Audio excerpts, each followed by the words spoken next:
So one of the most contentious clauses in the negotiation of a rent roll contract is the restraint of trade.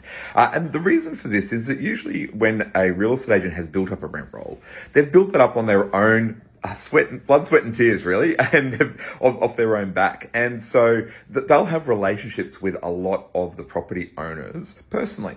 Now, when you sell a rent roll, you're selling all of the rights to be able to manage those properties, and you're really selling those relationships so that someone else can manage them. And so the restraint of trade becomes very important from a buyer's point of view to make sure that the person who sells the rent roll doesn't go to their old clients and poach them, or they don't sell their properties. So a properly worded restraint of trade will protect both parties. There needs to be provision, really. What happens if the agent who sold the property is also a really good sales agent? Because that's what they normally are. They're normally really good sales agents, and they build up their rent roll based on the properties that they sell and then managing those properties that are investments.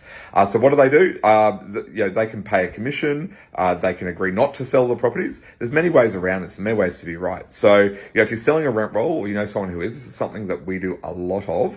And the restraint of trade is one of those really important parts, because the buyer's usually buying the rent roll for a multiple of the turnover. So they're buying it for a multiple of the amount of income that the property's going to receive, and they don't want to lose that property to the seller and the selling agent actually going in and selling the property. So it needs to be carefully drafted and done to protect all the parties. Have a great day. Bye.